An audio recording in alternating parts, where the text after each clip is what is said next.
What's up, everybody? I'm the Nerf Moddingnerd, and this is a review of the Nerf Rival Knockout XX100. This was released on October 1st, so last week, and this thing is pretty cool, so let's get into the overview. Up front, it does not have an end-strike barrel attachment, obviously, because Rival's not going to fit through an end-strike barrel. This right here looks like it could be a jam door. That is actually the breech and how you load it, and this right here is ambi on both sides. That is how you load the breech, and so you pull down on this, and it pops open, and then you can push in some of the included Rival rounds and then just slam the tire breech shut by pushing the barrel like that. Along the top is a Rival tack rail. There's no sights or anything on this one really, other than this little nub, which can kind of be a sight. And the handle is really big, so my hand is normal sized, I would say, and this is really big for me, to the point of almost being uncomfortable. Not quite to that point, but almost to that point. So if you have a small hand, definitely don't recommend it for that. Right here is the priming handle. So to prime the blaster, you pull down and then you push it back in. It does not have a spring return, unfortunately, and it does let you do this multiple times as well.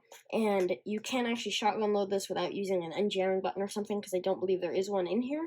You can just simply pull down on the breech, load in another round, shut the breech, open the breech, load in another round until you want. I've tested it with up to 3 Rival rounds, and it works fine. Obviously, less and less performance as you add more, but it works fine.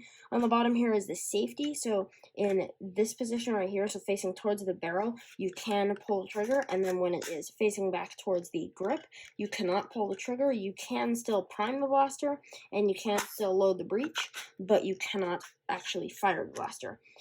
Right here on each side are slots for 2 Rival rounds. So there's 2 here and 2 here for a total of 4 Rival rounds, making the capacity of this blaster 5 rounds. So 4 are in storage and 1 in the breech, and they just slide in just like the Heracles, and those work pretty well. As I said in my Heracles review, they're not going to come out, but it is a nice mix where they're very easy to pull out by hand like so.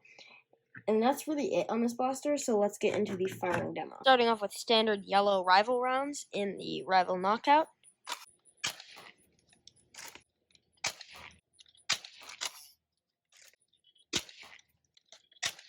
Now moving on to blue headshot ammo.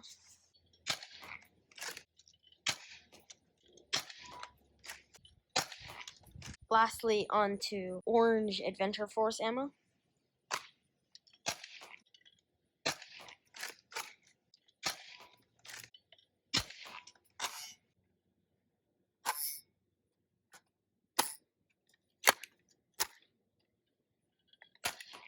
My personal opinion on this thing is overall pretty good. I don't feel that this is war practical for something like HVZ, but I really do like playing with it. One big gripe that I do have is the fact that this grip is really big, and the trigger is also fairly sharp, so it leaves my finger hurting. After just filming the firing demo, which you saw a minute ago, and that was only 15 Rival rounds, my finger was hurting because this trigger is a little bit sharp. And yeah, you can see a little bit of a red mark there where I was firing the blaster. So those are my 2 gripes. Other than that, I mean, breech loading is going to be really slow. The Rival series is all about performance and fast and everything, and this is really not performance-based because it's not going to be practical in something like HVZ or any nerfing event where you need to be able to have the smallest package for the most amount of firepower. This is really big. It's almost the size of a Kronos. Yeah, like here's a Kronos, and that's the Knockout. So yeah, you're not getting the barrel on the Knockout and everything that the Kronos has, but for its capacity, this only holds 1 round. In storage, yeah, it holds the same amount as the Kronos, so a smaller package for holding 5 rounds, but you have to breech load it every time you want to fire. The Kronos has 5 ready to go, so that space right there, it's too big for what it is, honestly. And, I mean, a big shot can do the same job if you upgrade the spring and take out the air restrictor and dart post and stuff. It can do the same thing as a Knockout, and Drac has shown that on his channel.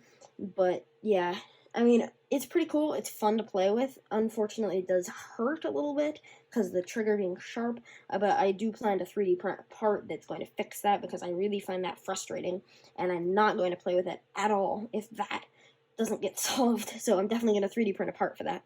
So yeah, it's not the most war practical blaster, but it definitely is fun to use. If you have smaller hands, I definitely would not recommend this blaster, and I also wouldn't recommend it if you're expecting it to be the most war practical blaster out there. But if you're just aiming to have fun, it definitely does do that. It's really fun, and I definitely think that there are going to be some people that enjoy it, like me. But if you don't think you will enjoy it, then don't buy it. There will be a link in the description if you want to purchase it, but that's going to be it for this review. Thank you guys for watching. If you enjoyed, please like, share, and subscribe for weekly Nerf news, mods, reviews, and more. I'm the Nerf Modding Nerd, and I'll see you next time.